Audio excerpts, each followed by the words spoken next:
बहुत बहुत शुक्रिया अंजना, स्वागत है आपका आज तक पर। लगातार कवरेज आप देख रहे हैं गृह मंत्री अमित शाह को कोरोना, और साथ ही साथ लगातार कवरेज आप आज तक पर देख रहे हैं अयोध्या से भी, जहां बड़ा कार्यक्रम राम मंदिर के भूमि पूजन का 5 अगस्त को प्रस्तावित है, जिसमें प्रधानमंत्री नरेंद्र मोदी आने वाले हैं। और इस सब के बीच मध्य प्रदेश से खबर यह है कि मध्य प्रदेश के पूर्व मुख्यमंत्री कमलनाथ भूमि पूजन के केवल एक दिन पहले अपने घर पर हनुमान चालीसा का पाठ करवा रहे हैं। और केवल कमलनाथ ही नहीं, कांग्रेस के बहुत से कार्यकर्ताओं से यह कहा गया है कि वो भी अपने घर पर या अपने घर के नजदीकी मंदिरों में सोशल डिस्टेंसिंग का पालन करते हुए हनुमान चालीसा का पाठ करें। हमारे साथ मध्य प्रदेश के पूर्व मुख्यमंत्री कमलनाथ इस वक्त मौजूद हैं। स्वागत है कमलनाथ जी आपका आज तक पर। आप पहले बड़े नेता हैं कांग्रेस के जो खुलकर बिना किसी लेकिन किंतु परंतु के, बिना किसी इफ एंड बट के राम मंदिर के भूमि पूजन का स्वागत कर रहे हैं। ये प्रश्न किसी कांग्रेस पार्टी का नहीं है, ये तो देश का प्रश्न है। और कांग्रेस ने तो हमेशा कहा है कि हमने स्वागत किया है जो भी कोर्ट का फैसला होगी। जब कोर्ट का फैसला नहीं आया था, हमने कहा था जो कोर्ट का फैसला होगा, जो सब पहलू सब मुद्दों को देखकर फैसला करेगी, हम उसमें सहमत होंगे। तो जब कोर्ट का फैसला आया, हम सहमत हैं। तो ये कहना कि कांग्रेस ऐसा कर रहा है या कांग्रेस ऐसा कर रहा है, ये गलत होगा।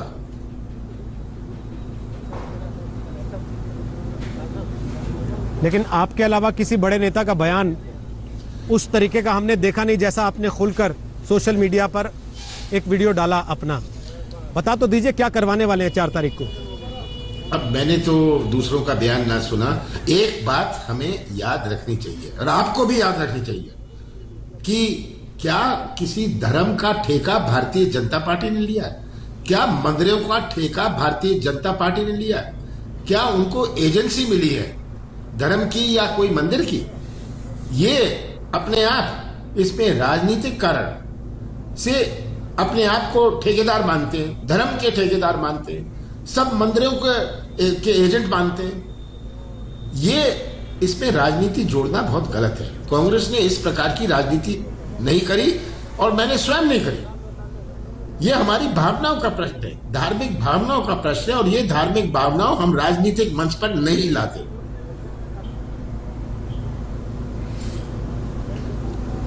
कमलनाथ जी, आप शायद ना लाते हो, लेकिन आपकी पार्टी के और नेता हैं जो मीन मेख निकालने में लगे हुए हैं, जो कह रहे हैं मुहूर्त ठीक नहीं है, दिन ठीक नहीं है, आदमी ठीक नहीं है। आपने तो इसमें से कोई ऐसी बात नहीं की, इसलिए सवाल उठता है। बात है कि एक तो सच्चाई की बात है, पूरा देश सच्चाई का साथ दे। किसने ताला खोला था? राजीव गांधी ने ताला 85 में खोला था। किसने सहमति दी थी? 89 में शिलान्यास की सहमति राजीव गांधी ने दी थी। उन्होंने अपने पहले चुनावी भाषण में 79 में कहा था कि अपने देश में राम राज्य होना चाहिए। तो इसमें किसी आलोचना की आवश्यकता, इसमें कोई टिप्पणी की आवश्यकता, जो मैं बात बता रहा हूं ये तो रिकॉर्ड की बात बता रहा हूं। जिस पीढ़ी ने, जिन बच्चों ने, जिन नौजवानों ने वो समय नहीं देखा, मैं उनका ध्यान आकर्षित करना चाहता हूं कि किस प्रकार से राजीव गांधी ने ही आज इस राम मंदिर की बुनियाद है जब उन्होंने ताला खोला था।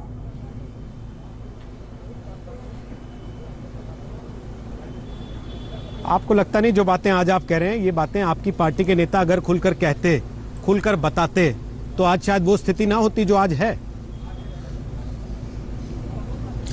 मैं नहीं जानता कौन क्या कहता है। मैं जानता हूं कि आप आज मुझसे पूछ रहे हैं और मैं आज आपको जवाब दे रहा हूं। अगर आप मेरे से 2 साल पहले पूछते, आपने मुझे, मैंने छिंदवाड़ा में हनुमान मंदिर बनाया, कोई राजनीतिक कारण नहीं था।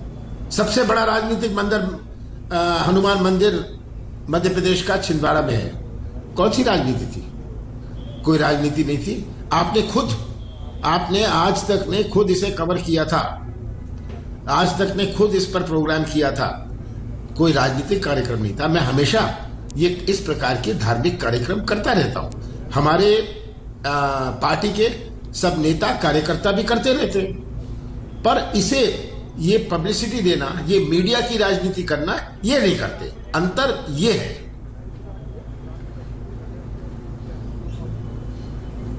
उसी का नुकसान हो रहा है ना सर?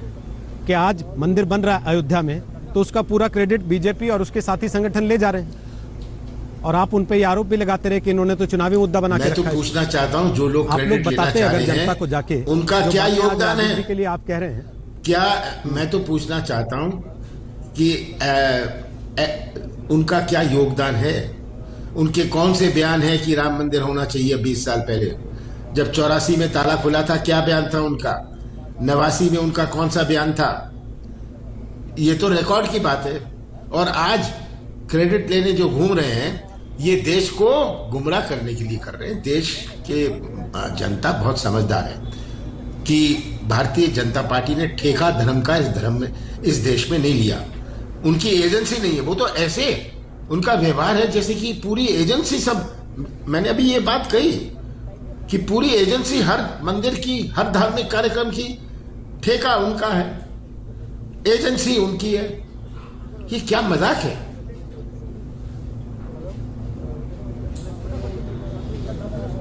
पर कमलनाथ जी, इस पूरी परिस्थिति में क्या आपको नहीं लगता कि ये बहुत हद तक आपकी पार्टी की अपनी गलती, अपनी कमी है? रिकॉर्ड पे तो आपकी पार्टी का ये भी है ना सर कि आपकी पार्टी ने कोर्ट में कहा कि राम कहानी के पात्र हैं, जिसको बाद में दुरुस्त करना पड़ा फिर देश की भावना का ध्यान रखते हुए। देखिए आज जो राम मंदिर बनना है ये विवाद की बात नहीं है, आज ये सर्वसहमति से हो रहा है, सब भारतवासी ये मंदिर चाहते हैं, तो इसमें विवाद पैदा करना मीडिया में या किसी पार्टी में क्या आवश्यकता है। सुप्रीम कोर्ट का फैसला हो गया, मामला खत्म हो गया। हमने तो कहा था सुप्रीम कोर्ट का फैसला सबको सुन ले, सबको उन्होंने सुन लिया और अब फैसला कर लिया।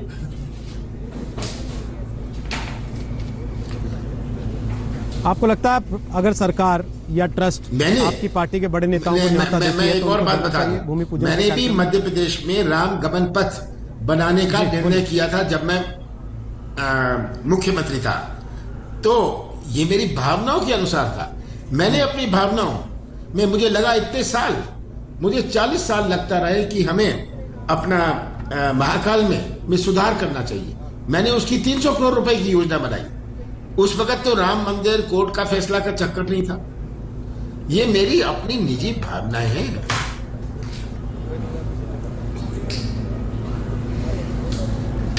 आपकी और आपकी पार्टी की भावनाएं अलग अलग हैं, ऐसा सोच सकते हैं हम?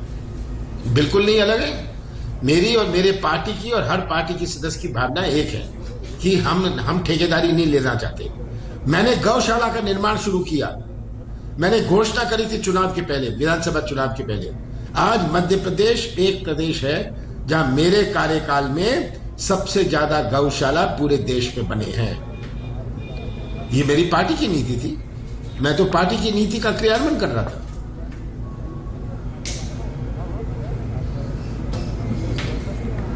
लेकिन कमलनाथ जी, जिस समय पे बैठ के हम और आप ये बात कर रहे हैं, आपकी पार्टी के अंदर हंगामा मचा हुआ है कि पिछली सरकार जो आपकी रही यूपीए 2, उसकी कमियां गिनाने और उसके नेताओं पर गलतियों का ठीकरा फोड़ने की होड़ लगी है। अभी आप उस सरकार के दौरान मंत्री थे, आपको लगता है वो सरकार दूसरी तरफ चल पड़े?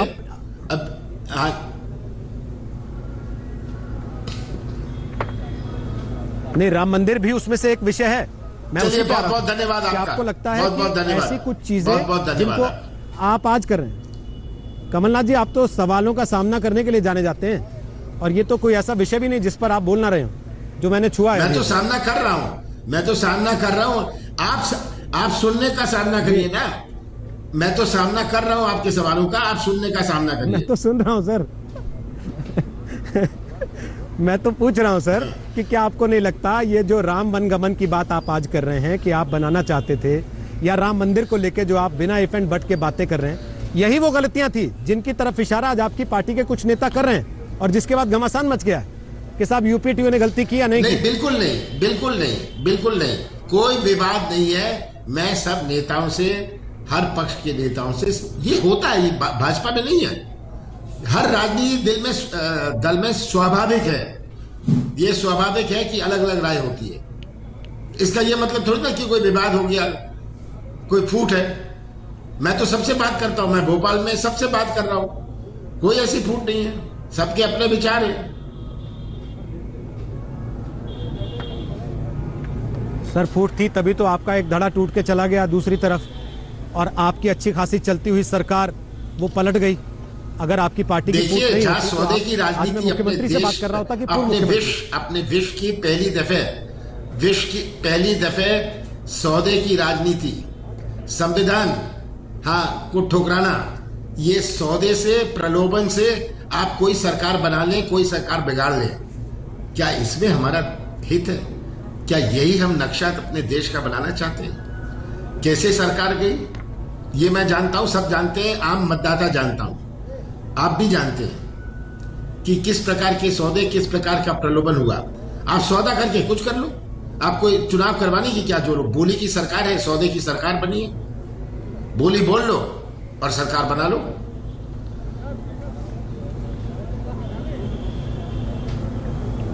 वो आपकी पार्टी का नेतृत्व भी तो कर सकता था।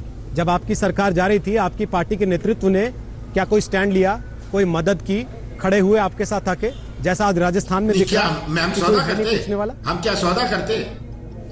हम आप क्या कह रहे हैं? हमें सौदा करना चाहिए था, हमें बोली बोलनी चाहिए थी कि यहाँ आपको ऐसा है, वहां हमारी तरफ से ऐसा है, क्या हमें बोली बोलनी चाहिए थी? मैंने उस प्रकार की राजनीति ना करी है, ना हमारी पार्टी ने करी है, ना हम करेंगे।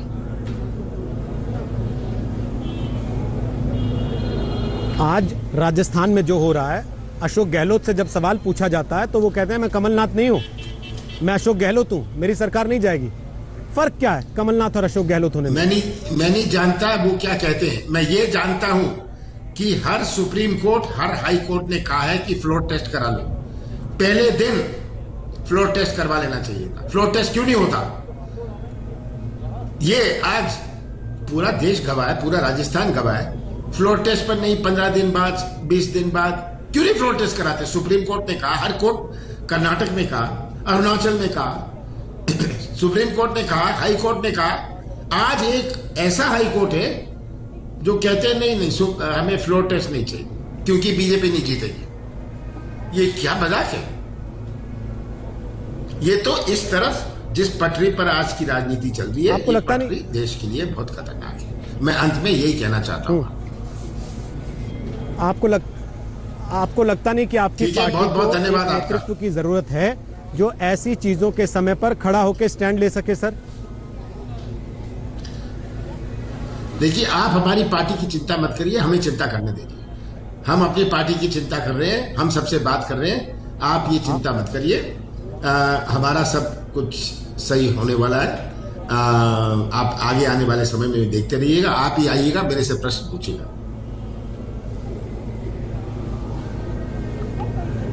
सर चिंता कर रहे हैं आप लोग या चिंतन कर रहे हैं? चिंता तो तब होती है जब फंस जाते हैं, सामने कोई विकल्प दिख नहीं रहा। चिंतन तब होता है जब बहुत सारे विकल्प और आपको तय करना हो। चिंता क्यों नहीं होगा? चिंता है कि देश कहां जा रहा है। चिंतन कर रहे हैं कि हमारी पार्टी इसका मुकाबला कैसे करे।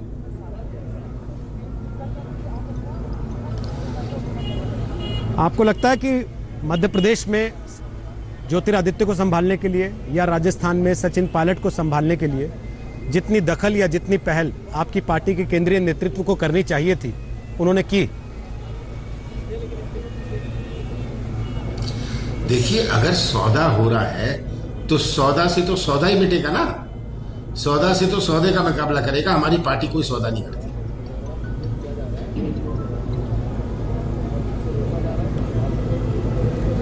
आपको लगता है पार्टी में डिवाइड है लोगों में ही अंदर सोनिया गांधी के प्रति चाहत को लेकर और राहुल गांधी के प्रति नेतृत्व की भावना को होती है। डिवाइड एक अलग चीज होती है। हर पार्टी में अलग अलग राय है। क्या राजनाथ सिंह जी और मोदी जी की राय है? क्या सुषमा स्वराज और मोदी जी की राय और अमित शाह की राय एक थी? सब अलग अलग राय के थे। क्या उनकी राय थी कि अडवाणी जी को और मुरली मनोहर जोशी को घर बिठा दिया जाए? क्या उनकी वो राय थी? तो सबकी अलग अलग राय होती है। इसका यह मतलब थोड़ी ना कि कोई ऐसा विवाद हो गया।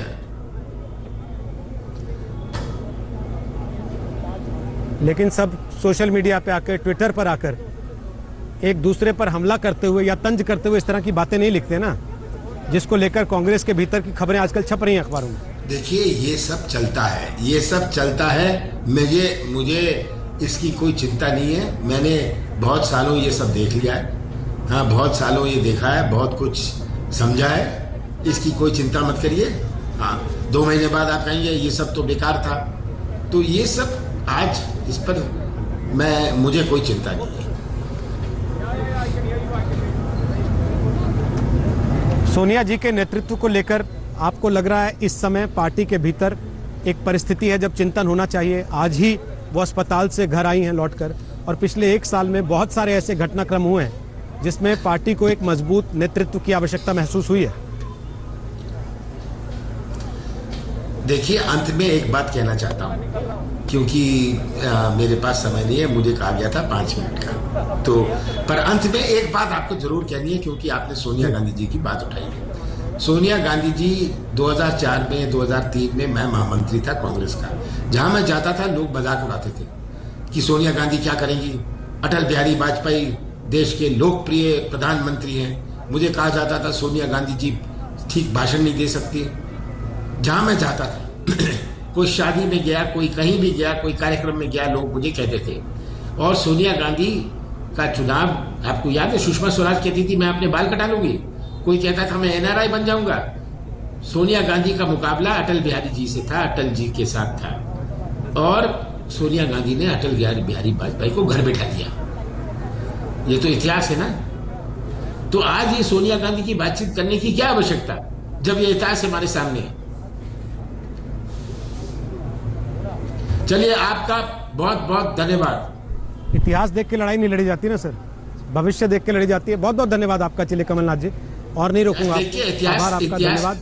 नहीं, इतिहास देख के, सामने देख के नहीं, साइड में रख के लड़ाई लड़ी जाती है, और ये बहुत पुराना इतिहास नहीं है। 2004 बहुत पुराना इतिहास। धन्यवाद आपका।